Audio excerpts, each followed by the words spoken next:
He's the man in the back of the room, y con la voz de Dios. He's told U.S. presidents where to sit, CEOs where to go, and stars when to shine. But as he likes to point out, who cares? I care. It's true, she cares, and so does he. He's entertainment and production agency owner and meeting and event master, Anthony Bollotta. She's his Agent 99, and you're about to be Bollotta-FIDE.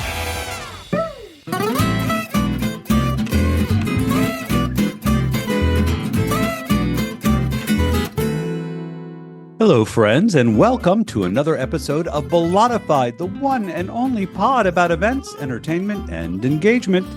I'm Anthony Bollotta, and I'm here as I am every single week with the always delicious, always optimistic Alexia Cristina Postolidis. Opa, Alex.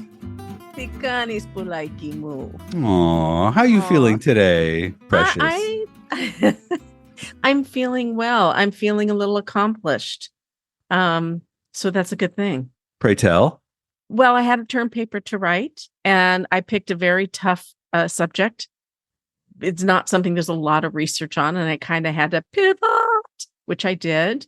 But I'm a little excited about it. It's I entitled it Vibrational Gastronomy. Oh, it sounds like the Bollotta family.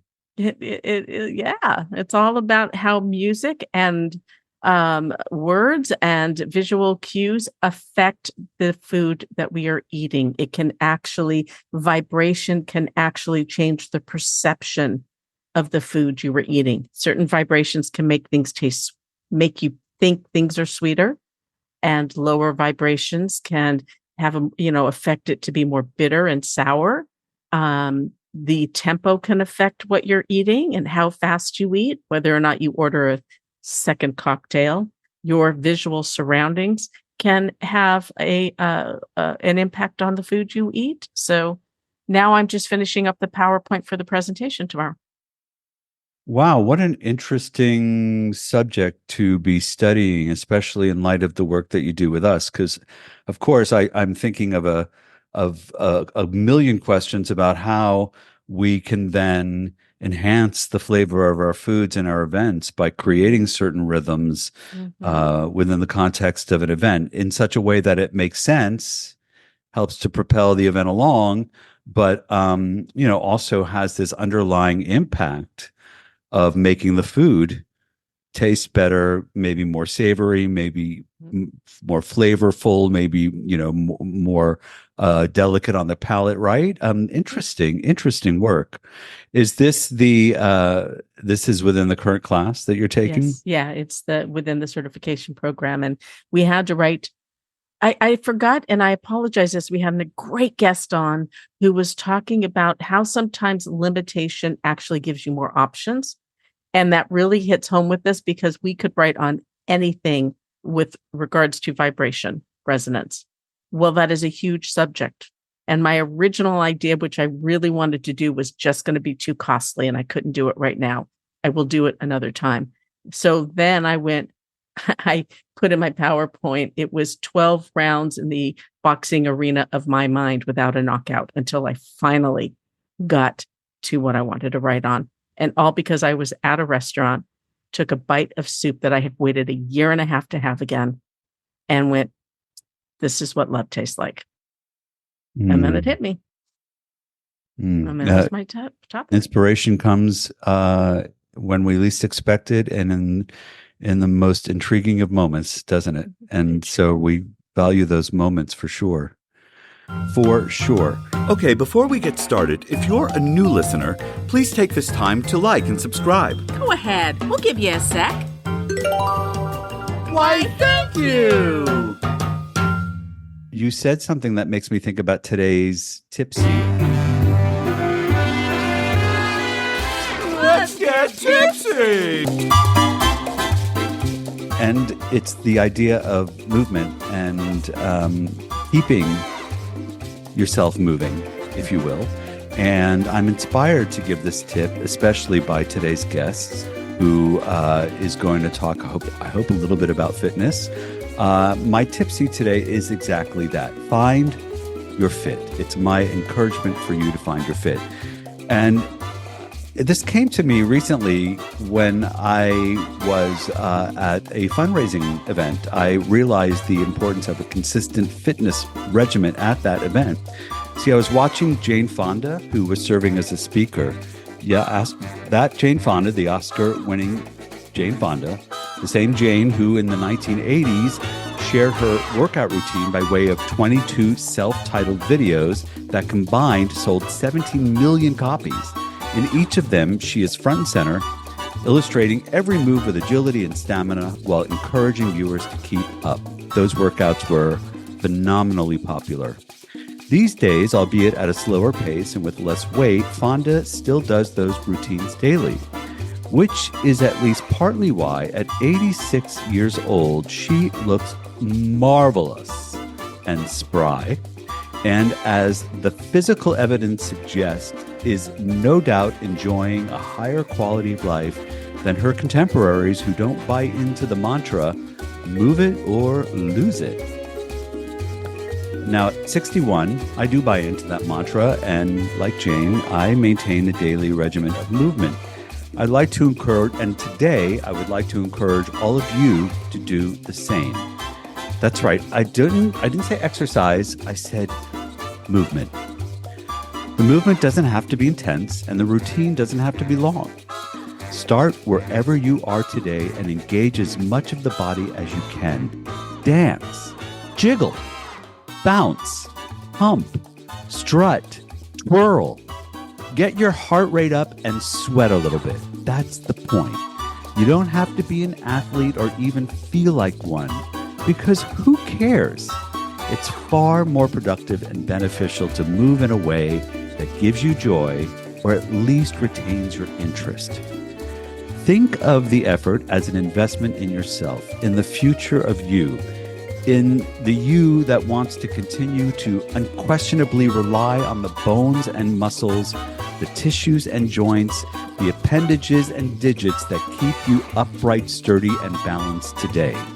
In other words, please don't lose it, move it. And that is my TIPSY. So Lovely.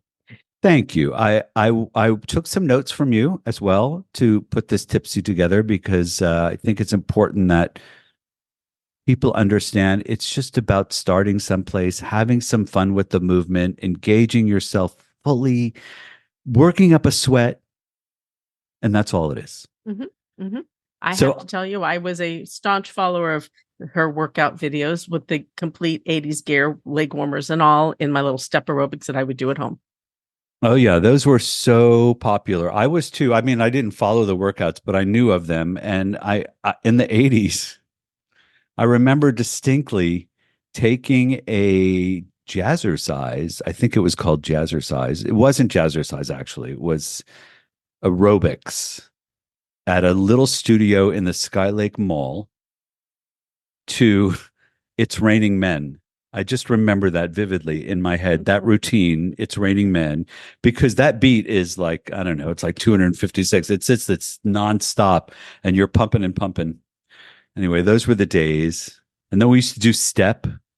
I don't know if you ever did step. I did step. That's what I had. I had her step aerobics and I had the 3-tier and got up to that 3rd tier with weights and, would sometimes do it twice a day, morning and night. I found step to be fun. It is fun. It was fun. Yeah, I should get back into that. I've been looking for something like that. Let's bring on our guest today because I think she could slide right into this conversation. Okie dokie. Let's do it.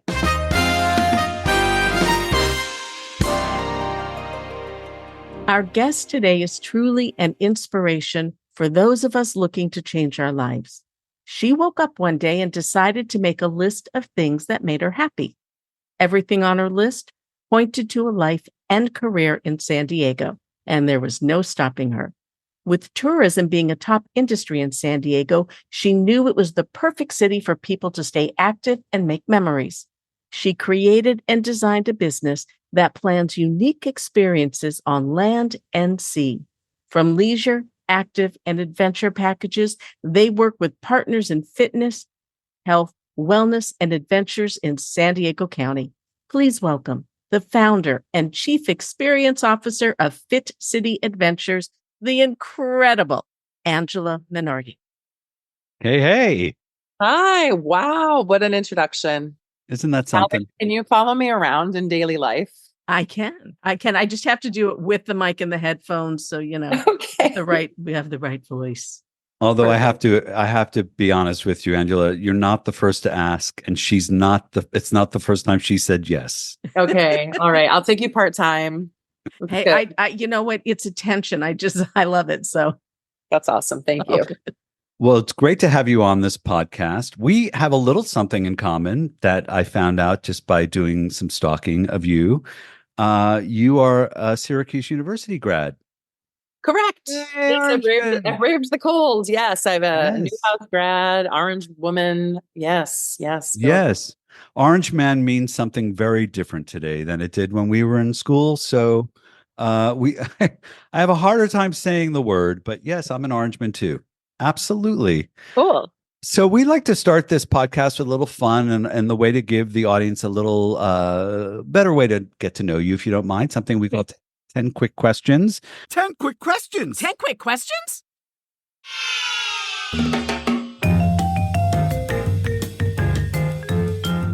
Questions we made up just before you came on this call. Are you ready to go? Let's do it. First thing that comes to your mind, do not overthink. That's the only Okay. rule in this game. 2 minutes on the clock. And we go with question number 1. Angela Minardi, Italian name. So I have to assume you love a pasta. What's your Correct. favorite pasta dish? Gnocchi. Gnocchi. Mm. Okay, then gnocchi. Okay, number 2. And to burn off those calories, what is your cardio routine of choice? Oh, I do everything. Let's say spin class. Spin. Okay. Cardio. Yeah. But everything, that is very impressive. I do a different class every day. Yeah. Yeah. Wow. See, that's good. That's good. Okay, 3. That's a good thing. You keep it mixing it up. Number 3. What color do you wear when you want to feel powerful? Ooh. I'm going to say turquoise. Oh, That's because it's ours. unexpected? Yeah. It's just a bright, happy color. And it is Yeah. unexpected. I get a lot of comments on it. Yeah, I bet. Yeah. Okay. You know that peach fuzz is Pantone's 2024 color of the year. Huh. Didn't know that, but Oh, whatever. well, that's actually true. Do you have any peach fuzz? I don't know what peach fuzz is. I don't think I want peach fuzz, but I do have a lot of pink. I have a pink power suit that I wear to a lot of industry events as well. Yeah. Peach fuzz feels a little drab, doesn't it? I don't know. What is that? Is that just the color peach, like your hat? Like that? Like, or peachy? It's actually a very muted peach Okay. fuzz. It's not pink, but it's peach without much tone in it, if you Got it. will. Wow. It's not a great color, if you ask me. It's very bland, but it's also a fun word. So it's 2 words, but okay. Charisma. This is number 5. Charisma, uniqueness, nerve, or talent. Which has served you most in your career? Oh, well, I want to say talent, but definitely nerve. Yeah, I'm the first generation daughter of an immigrant, just from Boston. I get myself into places however I can, and I'm not afraid to take risks and change my whole life and move to California and start a business. So Good for you. yeah, Parlo Italiano? not a lot anymore, unfortunately. I know. It gets lost. I know. Yeah. I know. I'm trying to learn myself. Okay, number 6.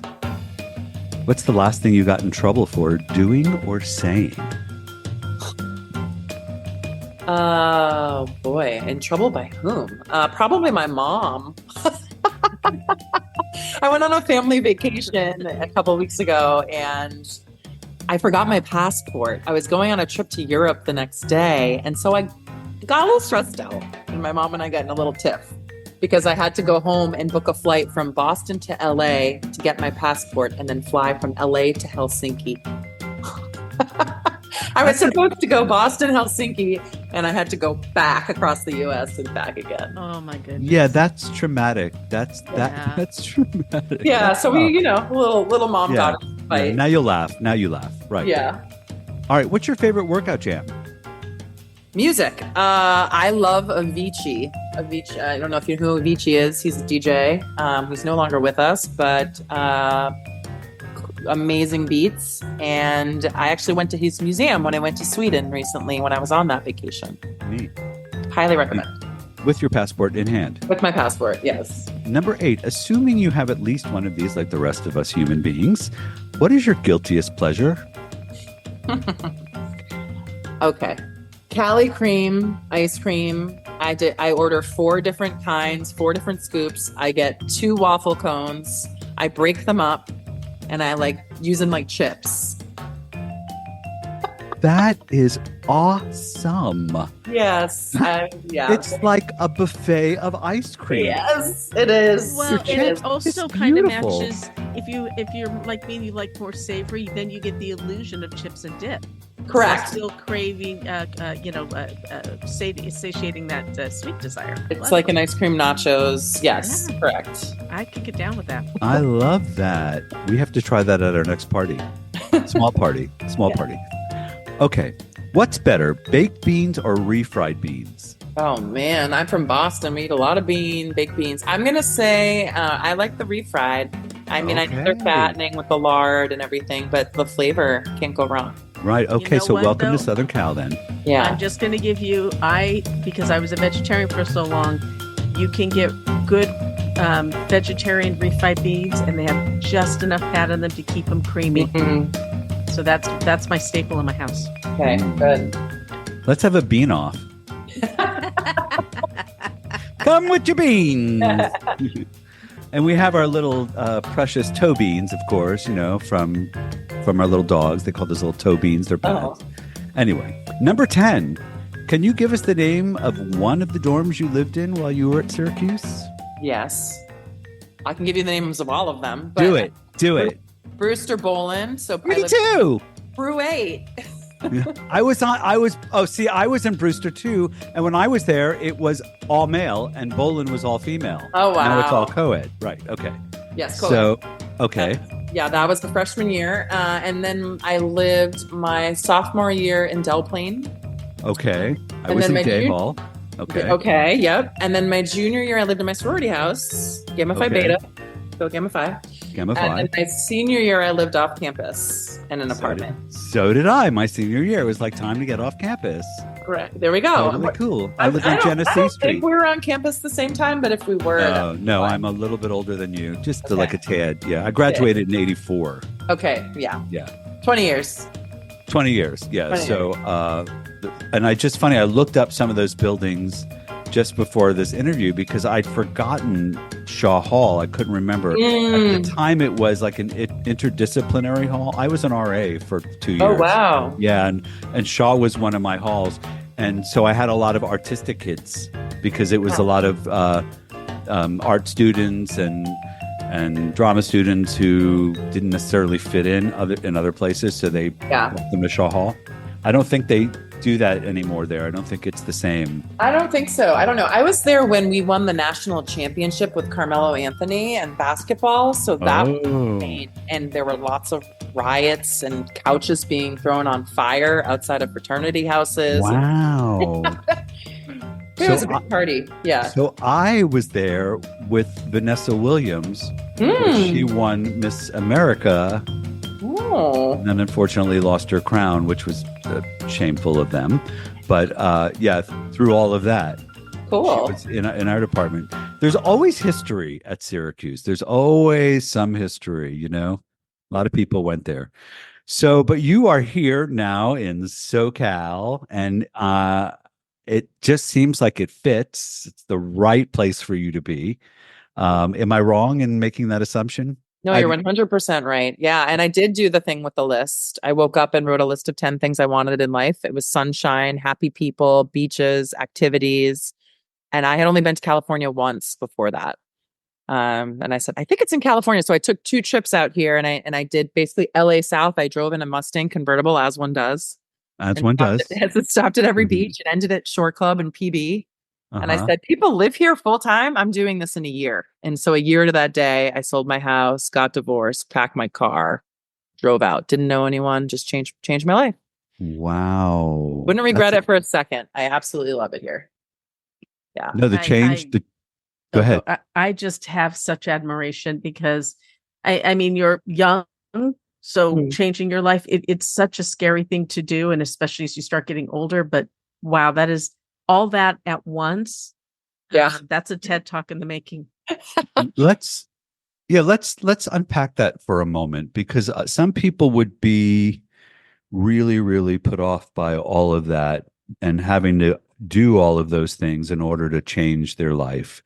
So it takes a certain kind of will, right, and tenacity. So, and I imagine well, tell us about getting to that point. Would you share that Well, with my us? soul was telling me I had to do it because I was at a point where I had, I think what people would consider panic attacks. I couldn't get out of bed. I was having some like serious issues making decisions. Yeah. And so that's why it was as simple as all I can do is write a list and try to clear my head and figure out because I had it all on paper. I was married. I had built a house. I worked at CVS Pharmacy in their corporate headquarters. I had a really high paying job in marketing. I had just gotten my MBA at BC. I had a great job and I had a great, relationship for what it was, but it wasn't as fulfilling to me. I knew I wanted to travel and do all these things, and my husband didn't want to do that at the time. So, and I just hated the cold. I was like, what am I doing in the snow? I went to Syracuse and now I'm living in Boston and it's dark and people are sports and bars and that's it. So I think my soul was like, it's not here. And I just listened and I wrote that list and it was like, it's sunny somewhere, California. I think you should check it out. And I remember sitting on the beach in Laguna, getting full body chills. And I still have the picture that I look at to remind myself, like, this is it. I know it's not going to be easy, but you have to do it. This is the path. And it just one thing kind of led to another. When I moved out here, who I met, the experiences I had, and that's, and then starting my company really opened the doors for so many things. So it all happens for a reason.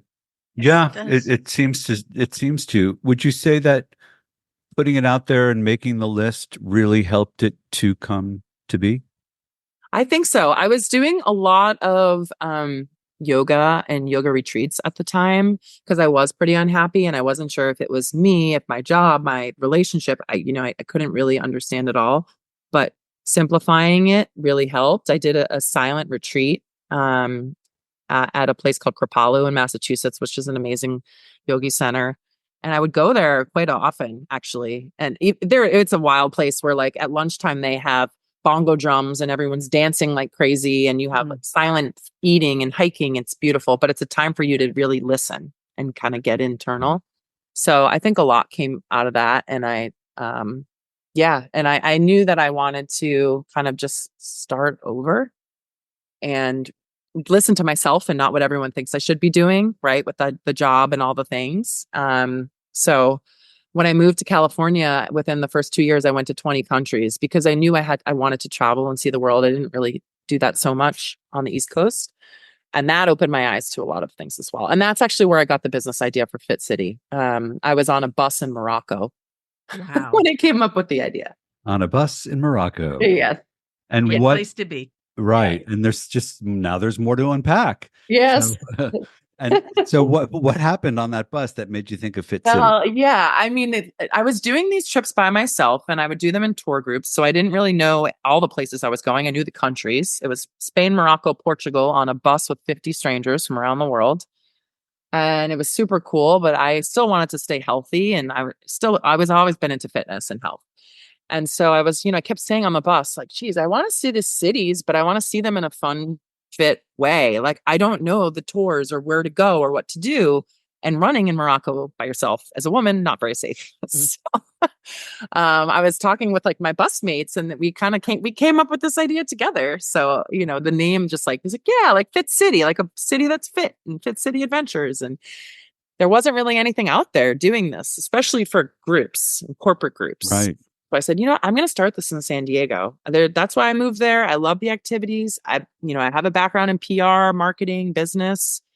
So I'm going to do it. And I did. I literally started it from my home printer, printing out. I created my website and all my marketing materials. And I would go from hotel to hotel and say, we're the new lifestyle concierge in town. And it just took off. My first client was Taco Bell. which was really cool because they're still a client today. So Excellent. That's awesome. That definitely is a testament to your service and what you do. I think there's just a huge need for it, right? Yeah. Not just in San Diego. Now we're in 25 cities. And especially in the event space where everyone in the industry is so work hard, play hard. And, then there's a lot of like partying and drinking and you're tired and you're working long hours. We need the wellness and we need the bonding time. So yeah, it's important. May I make an observation? The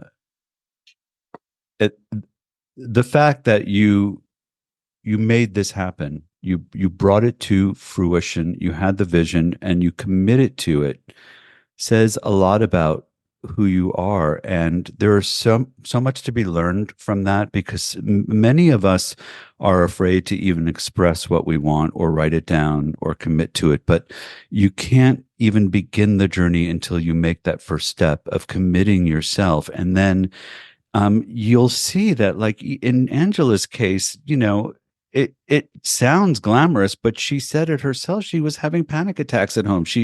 It wasn't easy, this process, and she stuck with it, and it's never easy. So don't let that be a deterrent, how difficult it's going to be or the discomfort that you're going to feel, because that goes away eventually, and eventually you reach something that's much more valuable to you and much more something that you can continue to do for a long time.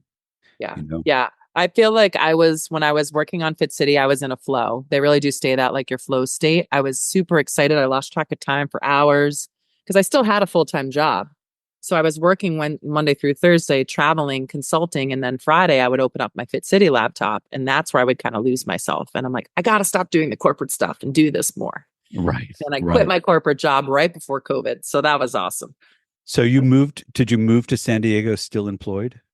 Yeah. So I was working for CVS doing the remote thing. But then they went through rounds of layoffs and they didn't really like the whole remote work piece. As a pharmacy, they really wanted people in-house. So I ended up working for Accenture, which is a consulting company in technology and health. And I got to work at really cool companies like Google and Kaiser. And I traveled, but I was traveling outside of San Diego every week. And I was getting kind of burnt out from that too. And so that's where I thought, okay, I've really got to jump ship here. I've really got to really go all in on Fit City, take a risk. And my dad started his company from our garage when I was 2 years old. And so I kind of had that entrepreneurial spirit, and I called him. I remember the day and exactly where I was. I was on Ingram Street at the stoplight, called my dad because I was crying, thinking, I don't know what to do. Like I'm nervous and worried, but I can't. Physically got ill when I opened my corporate computer.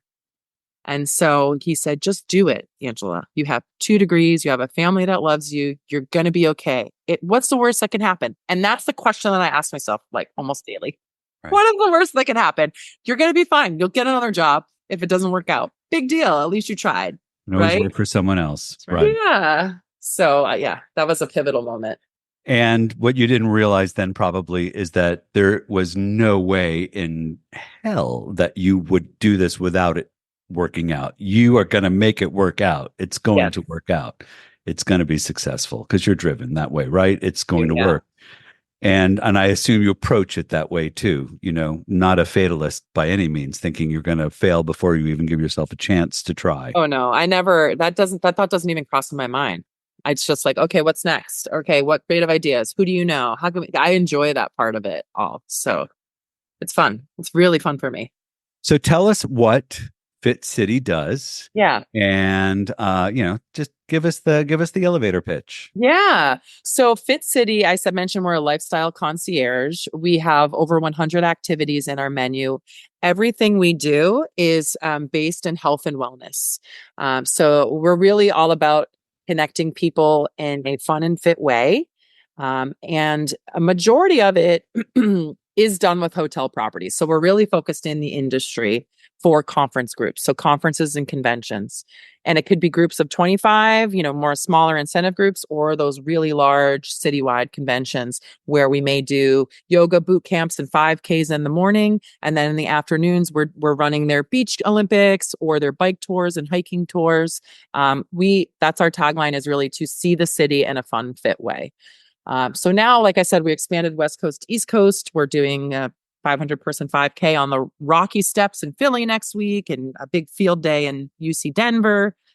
So we're all over, and really focusing. If my focus right now is on bringing wellness in a bigger way into events. And creating those Zen dens and those spaces, even bringing in puppies for puppy yoga, as a way to give people that mindful moment and mindfulness, and also, and when we can, give back. So community service is a piece of what we do. So we have an element of nonprofits work. In 2 weeks, we're doing a big event here at the Hotel Del, where we're partnering with one of our clients who's bringing in the Challenged Athlete Foundation, and with the tie to the Olympics, which, by the way, opening ceremonies I think are on. Yes, been watching. Yes. We're bringing in the Challenged Athlete Foundation and Paralympic athletes to play volleyball with able-bodied athletes and do an amazing 100-person volleyball tournament, and then give back to the Challenged Athlete Foundation. So awesome. That's what we'd love to do. Yeah. Awesome. I mean, it really does seem like soup to nuts. Anything that's physical that involves getting around a city or not, being on a hotel property, but it involves wellness, you can handle it. Has that menu of services grown since you started the business? Oh, of course. Yeah, absolutely. Yeah. I mean, we vet all of our partners. We have over 250 now, I think, just given all the cities that we're in. But we started more so with, obviously here in San Diego, with the active adventures. So lots of things on the beaches and hiking and biking. But then now just it's due to demand. It's really even just as simple as arranging massage and reflexology and things within the conference space, because people are busy and we're working within certain breaks and things, and we want to meet people where they're at. Absolutely. I have a question for you, because I have been noticing a trend in the wellness and some of the asks that we've been getting, everything from massage to Reiki. And when did you notice that starting to trend for you? Yeah. Post-COVID, for sure. I mean, it was really hard. Obviously, during COVID, we did a lot of virtual and virtual wellness as much as we could. It was bringing, sound baths online to people, and doing a lot of the guided meditation, Tai Chi, ergonomics, things like to get your body moving and what you could do at home to stay healthy. But the level of ADHD in adults, so onset, I know that I've self-diagnosed after post-COVID, where we now have all of these tools and resources and everything's at a hyper speed. Mindfulness is so important. And so I think people, it used to be, and it still is, sustainability as a key trend in hospitality. Now we see really every conference wanting to have some element of wellness. And it's expected. It needs to be there in the mornings, especially at conferences. Yeah. Yes, I agree. So you're seeing the need and come from all industries, or are you seeing there's a specific industry or two that seem to be? I mean, I think in general, healthcare and wellness. So pharma, life sciences, those companies have always really done it really well, I think. But now you're seeing even like the associations come on board to offer that, because especially people that are in the nonprofit sector, they're working long, hard hours, and they definitely need the support. But I think it's really industry agnostic. It's just, you've got a good big group of people you're bringing together. Yes, it's important to have that opening night happy hour, but let's bring in a boot camp or a harbor walk so that we can get these people to see the city outside of the conference room. Yes, and I'm one of those people that, whenever I go to a conference, I'm trying to figure out when I'm going to get to the gym for an hour, just to feel like myself. Energized, right? Re-energized. Right. Re-energized. And, when you're going from west to east, as you know, you lose 3 hours in the morning, and then the conference starts at 8:00, and you're like, there's no way you're going to do that. So you're trying to figure out sometime in the middle of the day. And having it be part of the conference makes it so much easier on those of us who want to stay fit and don't want to fall into bad routines. And conferences do that. And when you're living on the road like that and you do a couple of conferences, you'd be surprised how quickly you could fall out of a regimen. It's just too easy to not do it. So I love this concept, and I hope to see more of it. it also makes sense because, value proposition is always on the minds of conference throwers, and especially in the association world where people pay their own way to get there. These kinds of things can differentiate their conference and make them more appealing to people and make them more experiential.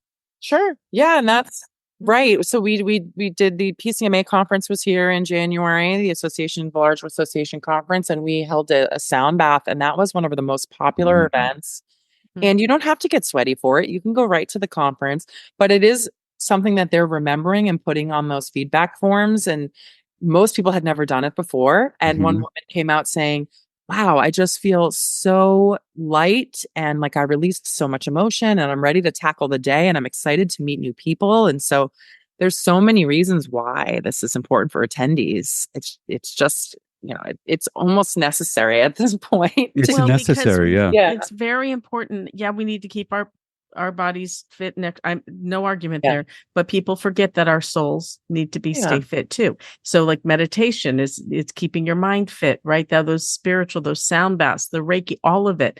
It's important, especially in an ever increasing lifestyle of where everything is rapid fire. Right. That balance is harder and harder. And when you are at a conference, whenever I, have the opportunity to go away, love it. But at the end of the day, can I meditate? Forget about it in the morning because I'm just too tired because they're early mornings. And at the, in the evening, can I sit there and meditate and journal? No, I'm falling asleep. So again, to Anthony's point, to have that within the body of the conference. Yes, we do that opportunity. The number one request right now is a Zen Den. So creating a space, a wellness zone where people can go and take a minute, a mindful moment for themselves. We have mandala coloring books. We've got stretch areas. We have headsets that are preloaded with meditation sounds. And people are going in there because one of the stats to throw at you, maybe like, how many pieces of information can your mind process in 1 second? In 1 second? How many? I feel like I just read the stat somewhere. I think in class, and it's not coming to me. I don't even think one, to be honest. I know. That's exactly my response. But it's 126. So because you're thinking about all the sensory things around you that your brain is protecting you from, and then you've got your social media and all of everything that's in front of you, right? So your brain needs a break. It's like any other organ, your heart, your lungs. We work them out, but then we rest. And so people nowadays, right, we have our phones by our beds. We're on all the time. We're not resting. And you need to go from that sympathetic fight or flight, which is the stress, sympathetic S, to parasympathetic, which is peace, P, to get you there, right? To take that break and to have your body reset and re-nourish, you need some of that downtime. So, and interestingly enough, the research I was just doing is that when you are cooking or eating in a joyful experience, it does activate your parasympathetic, and everything becomes more enjoyable, and the food tastes better because you are calmer, more joyful, and more relaxed. So, what's the goal? I mean, obviously, it'd be nice to be in that state for long periods of time, but is it personal? Is it individual, or is it 15 minutes? For the parasympathetic, So, what I tell people, because they all want to know, okay, great, give me the fix. What's the hack, right? Of course, that's why I'm asking. Right? Yeah, exactly. Simple answer, right? There's never a simple answer. What I tell people is you don't need to pay for anything. Everyone has their own personal journey around this, but for me, it's breathing. Breathing is free. Breathing and breath work is the fastest way to get into parasympathetic, to have your nervous system in that state. By taking simply 3 deep breaths, you can change your nervous system and move it into that space from stress to peace. There's different types of breaths you can do. One's called the 4-7-8 breath. So you breathe in for 4, you hold for 7, and you breathe out for 8. Really, the goal is to breathe out for longer than you're breathing in, and to use your diaphragm. So that way you can maximize the oxygen in your body, and you can slow your heart rate down. I remember Robin Roberts talking about that on Good Morning America probably 10 years ago.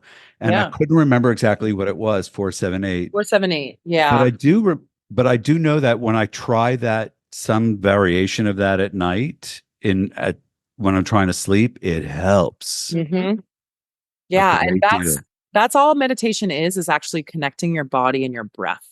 People think, "Oh, I need to clear my head. I need to do all these things." No, you just need to focus on your breathing, even if it's just for a few seconds. And So, people don't realize that meditation, you can have active meditation. So right. you are engaging your mind and your body physically at the same time. And those for me are the most wonderful meditation. Me too. That's how I meditate, yoga and walking for sure. Yeah. Mhm. Oh, I like that too. Yeah. Yeah, moving meditation, Tai Chi is a wonderful one, which I have a hard time with because it's slow. Like boot Yes, camp, I have to yes, sweat. But yes, actually what I yes, need yes. is Tai Chi. Well, Right. my next certification is going to be Qigong. I'll call you. Oh, there you go. I mean, it's only been around for 3,000 years, so clearly it's working. So yeah, very cool. That we do offer that too. We really try to just get people trying a variety of things to find what works for them. Yeah, So, it's wonderful. So, what are the biggest challenges you face as a solopreneur? oof, every I mean, day. they're endless, right? I mean, Yeah, of course. the fact that it never ends, is that one Yeah, of them? Yeah. that's the biggest, right? It's the work-life balance, it never ends, right? So I'm leading the sales still. I'm so the sales face of the company, and I'm very ambitious, and so traveling everywhere and just getting awareness out there is hard. It's a bootstrap business. I don't have investors. So the funding is organic, and that's how I chose to grow the company and grow my team. So that's been hard because, to scale and to know as you know, in this industry, it fluctuates every month, is highs and lows, right? Right. Usually, like June's a little bit slower, but then July is very busy, and then August is a little bit Yes. slower, and then September's really busy. So it's hard to staff. Like the staffing model's I've learned a lot about that. I mean, for me, my background is not hospitality. It's marketing at corporate companies. So I've learned a lot about hospitality, which has been Mm. fun.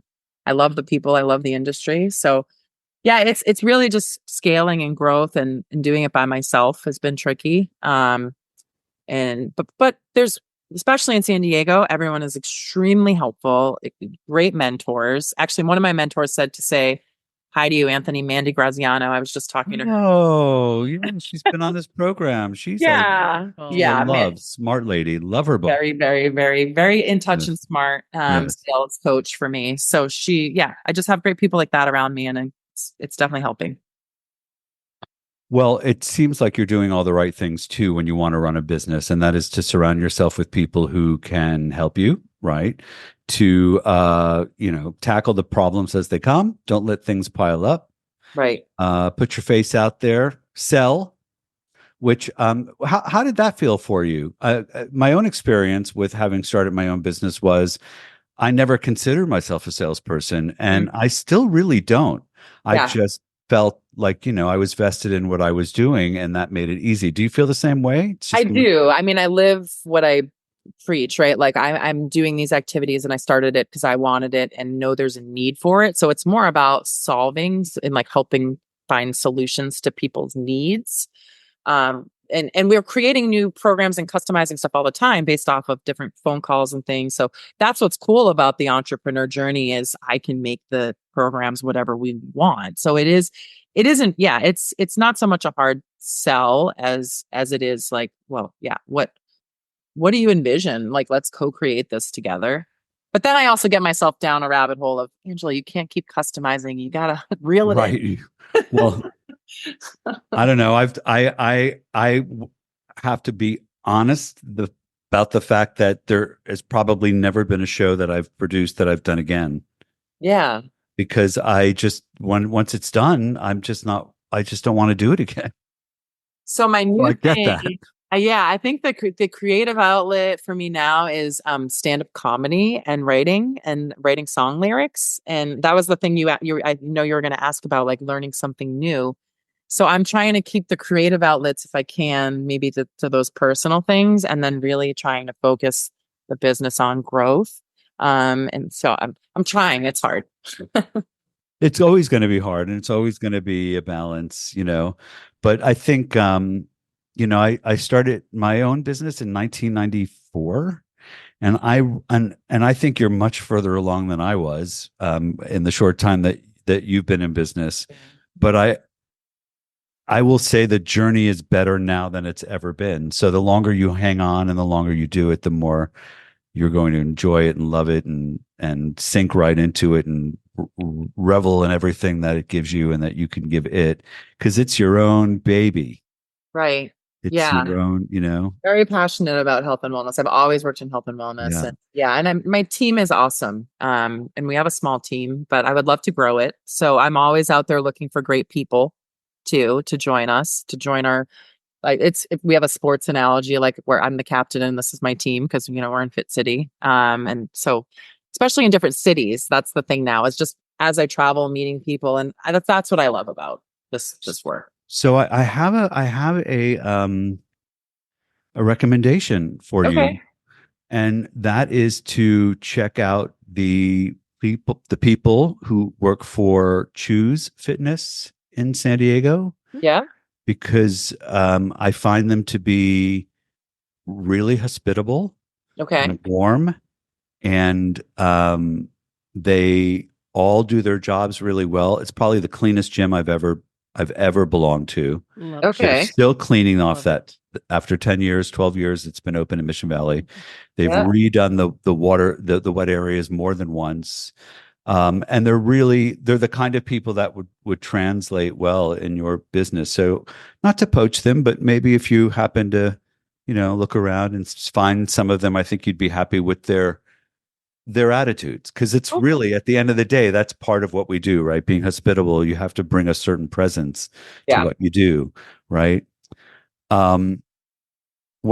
Amazing. I had a question for you, but now I can't remember what it is because I'm just so enthralled with all that you do and what you've done. How long have you been here?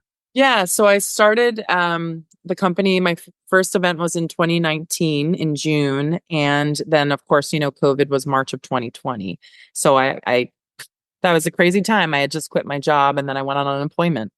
And I thought, like, oh, great. Now this. Yeah, I thought I was going to be a Lyft or an Uber driver. I applied for that and I thought, great, I have my MBA and here I am. Right. So I decided to partner with local friends kind of saved me. At the time it was, we worked with CRG. Is it CRG Group? The restaurant? CRG. Cone. Yeah. And we created kits for Mother's Day and we just started hand delivering food kits during prime COVID. And we were, just doing these like experiences online with foods and beverages. And that grew to all of our virtual events, which by December, I think we had 300 holiday parties that we ran. Wow. So the biggest month for Fit City yet was actually during COVID. Isn't that something? And that is about, I hate to use the word because, pivot, pirouette. Yeah. Yes, that's exactly what that's about. And can you just describe what that was for you? Like, you just a few things, a few steps, how did you handle that? You did what? From when I heard this was happening to then pivot. Yeah. Yeah. From when you realize, okay, this is really going to hurt. Well, I started sending out newsletters because I said, just keep communicating and remaining in contact with your networks. And so I started sending out newsletters and Tracy Emernick responded from Cone and said, hey, we're starting to do this too. Let's come up with some options. And so then we brainstormed some ideas and a couple other people started coming in like magicians. And I created a show with the dueling piano crew at the Shout House. We did a dueling piano show with those guys that was really popular for the holiday parties. And we just started building with all of our friends. And once I started to get momentum, it was great. But that first month, I'm like, okay, guess I'm always solution oriented. I'm like, well, my car is ready to go. I'm driving Uber. And there you said it. You're solution oriented. That's right. That's the difference between people who make it work and people who don't is, you got to think there's a way out. There's a way this can work. There's a way that we can solve this. Always. What are your strengths? What are you good at? Who do you know who can help you? And what do you like to do? What's your passion? Like for me, it's health and wellness. For you guys that make, music and entertainment, right? It's like, it's something. So do what you love. Don't try to force a square peg in a round hole. Right. Yeah. And use your resources to the best of your ability. In the case of COVID, I can't speak for you, but I can say for us, the value proposition to do virtual work was much lower than to do live work. And so we were not making as much on that virtual work, but we still were making something, and we still did it because at the end of the day, it was better to have some income Totally. than none. Totally. Right? And people needed it. People needed team building way more than they do now. They were so disconnected. So Yes. putting them together on Zoom in an engaging way, not just like a happy hour cocktail, but doing a full-on dueling piano show on Zoom, seeing people's smiles and bringing in their kids and their pets, and super cool way to meet your new work colleagues that you've never met before. So I was pretty proud of that, what we did. But my heart and soul is like in-person events. Yeah, for sure. Yeah.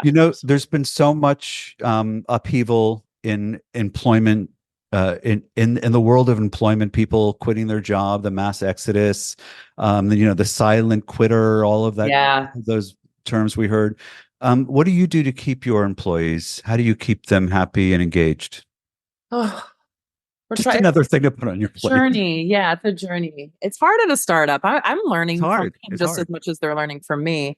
I think we like live what we preach, right? So if we're doing our quarterly team meetings, we're going out to a farm and we're donating and our time, and we're trying to stay connected. I know my employees work hard and they work long hours. If there's a way that we can give them extra benefits and time off, extra days off on the Fridays, right? To do that. That's important. But there's no one solution. And actually this is what Mandy and I were just talking about, because I'm always trying to be a better, I don't want to say manager because I don't like that word, team leader or captain, is to learn from them. So ask them, what is your need? What is your incentive? What's going to motivate you? How do you want to be recognized? Some people want to be recognized, with a like, go get them, and others want the day off or the wellness massage, right? So it's honestly, it's super personalized now, and that's how I think everyone should be treated.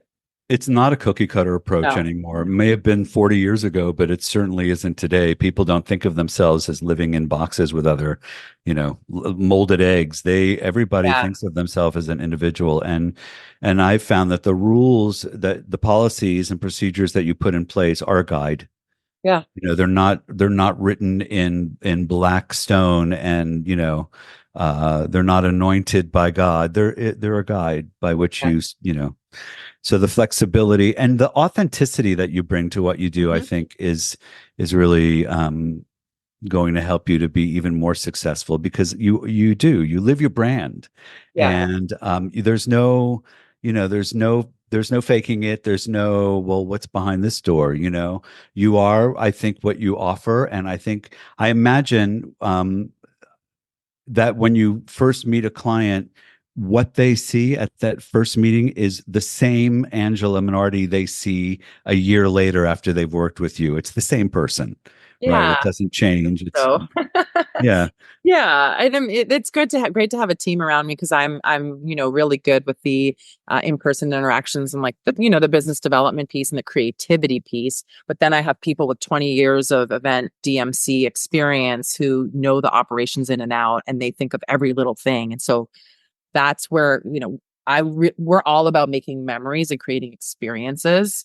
So I need those people. We need both sides of it. Yeah, for sure. Especially since it's so subjective, as you know. Yes. It's so subjective. That's funny. Today I got a directive from a client. I'm trying to start work on a video for an opening, and his one comment was, "It needs to be compelling." Yeah. And all I could say back was, "But that is so subjective." Yes, I get compelling, but we still need some text here. All right, we're going to let you go soon, but just if you don't mind, just 5 more questions. The 5 we call our Bollotta-FIDE 5, that gets sort of to the heart of who you are and how you operate. Yep. The Bollotta-FIDE 5. Angela Minardi. Hey. What is your golden rule? So I thought about this. I have 2. The first is smile. It's free to strangers, to anyone. You never know how it's going to change their day. And the second is, if you're the smartest person in the room, you're in the wrong room. Whether that's life or business, always surround yourself with people that you can learn from. Love it. Sage advice, folks. Thanks. I'm just What- going to tie that back to your Tipsy and Jane Fonda too, because that's her philosophy. Never stop learning. Never Always stop seek. learning. Always And seek she- people that know more. And she was so spry. I mean, what I didn't say was that I love them both, but she was with Lily Tomlin Mhm. and they were speaking together, and Jane was spry and nimble and quick on her feet. And, Lily was like, she was having a hard time walking and moving. And so, it was just right there in front of me. So ever present, the miraculousness of just keeping it moving and having a routine. So that's what hit me so strongly that day. Anyway, question number 3. Okay. When no one is listening. We forgot question number 2, but yeah, first I should ask question number 2. Oh, it's been a rough week. What is one daily habit you strongly believe contributes to your success? Yeah. Laughter. So Hmm. I listen to stand-up comedy in my car, and I watch it on TV. I notice as a human that if I am not laughing, then I feel heavier. And that's my number 1. Number 2 is some type of movement, whether that's working out, yoga, dog walks. But like that isn't, like you were saying, Alex, is what meditation for me. Mm. Beautiful. And when no one is listening, what do you tell yourself? Your self-talk. I say, nothing is this big of a deal. You are a speck of dust on a moving, swirling planet in a huge solar system. Which Really? is so true. Which is so Right. true. Right. It's But so you true. are an inspirational speck of dust. I'm just Yes, gonna I'm a put that out there. sparkling star speck of dust. Yes. Perspective. But also just to be grateful, right? The second half of that is you have so much. You really don't need more. You have everything you need. And to just be really grateful for what you have. Yes. And it's important to focus on what it is you have and what it is you don't have. Big lesson for me in my life. It does change the way you think about things and yourself. What is one change you'd like to see in the world? Oh, this is a new one. I didn't see this on the list. One change I'd like to see, I think, for everyone to just be open-minded and kind, right? It's so simple to just listen to perspectives. But I don't know. How do we make that happen? Baby steps. If I knew, I wouldn't have a black eye. Oh, I'll tell you that much. And finally, what is your why? What gets you going? leaving this world a better place than when I came into it. I don't know the answer to that yet. I don't know my full purpose, but I think it does have something to do with connecting community and keeping people healthy. Yeah, I think I'm still in the beginning of my journey in terms of inspiring people. I don't know if that's speaking, if that's book writing. I don't know, but Well, sometimes figuring it out. it's in the small interactions that you make day to day Yeah. to day to day that just they amalgamate and grow into something much bigger than this moment. So it could even just be the constant work that you're doing. I think, yeah. And I think we have so much impact on the people around us and we don't realize it. So just like I said, the smile, it's free. You can seriously change someone's day by being so kind. This woman had a beautiful smile at TSA the other day. No one talks to TSA. Nobody likes TSA, right? But I said that to her. I said, you have such a beautiful smile. It makes me want to smile. And you could tell it. She just changed her energy when you give someone a compliment. It's free. I love that perspective. I love it. Yeah. That's definitely my MO too. Absolutely. Give those compliments away. Smile on the street. Yeah. Somebody said once, if you smile, they don't know what you're up to. And so it always made me think it's kind of fun to smile because the people are either going to think you're crazy or they're going to smile with you. And either way, I've won. Well, you only use, I think it's like 5 muscles to smile and you use like 30 muscles to frown. Brown. And it changes your physiology when you smile because your brain thinks you're happy. So even if you're faking it, you're making it. Yeah. Absolutely true. Absolutely That's why true. in the voiceover booth, you always have a smile. No matter what you're reading, you have a smile on your face because it brightens, especially if it's something heavy that you're There you go. reading. So, Angela, how do people find you? FitCityAdventures.com? Yes, fitcityadventures.com, and the same on Instagram and Facebook. Yeah, I would love to connect with people and chat with them. I'm on LinkedIn as well. And every city is a fit city. Let's keep that in mind. It's not just San Diego. It's not just Southern California. It's wherever you go. Mm-hmm. That's correct. We're expanding That's right. every day. That's right. Yeah. I expect to see you, working some of the conferences that we're involved in coming up soon. I expect there needs to be some synergy there soon. I hope so. Yes. We're at all the biggies now, and IMEX is a big one coming up too. So if you're there, look for us, Fit City. Sure. Well, are you going to have a booth at IMEX? We're not sure yet. To be TBD. Yeah. Maybe part of the San Diego Tourism Authority? We were last year. We were in the booth last year, and then we did some mobile sound baths, which was really cool. Yeah. And did that work out well for you? Did that bring intrigue and interest and maybe some business? It did. Yeah. It formed a lot of solid partnerships and reinforced those ones with our DMC partners and our hotels. It just when people experience what we do, then they're more apt to sell it, right? They can feel it. Absolutely. So, That feels like it was the right move for you to go in that way. Maybe you can do that again this year with SDTA. They're such a great partnership. It's really great to have them. They are. We're actually doing a sound bath for their sales team on Tuesday at Estancia Hotel. I love that. And then to promote one last thing, we will be at the All Industry Cruise on the top deck doing all hands on deck. We're doing hand massage and palm reading. We're coming. We're coming. We'll be there. Great. We'll get our yes. We'll have the whole shaboogie. You'll give it all to us. We can't wait. Yeah. So we're happy awesome. to come by. I'm Yes. excited. We might even be providing music for one of those decks. It might even be that maybe that's a different deck than the one We're on the top deck. So we'll be come on a see different us. deck. different deck. Okay. Cool. Well, Thank you so much, Yeah, Angela thank you. Minardi. FitCityAdventures.com, FitCityAdventures, FitCityAdventures.com if you'd like to get in touch with her and keep it moving. And thank you for joining us today. Thank you. Thank you. So much fun. Thanks, guys.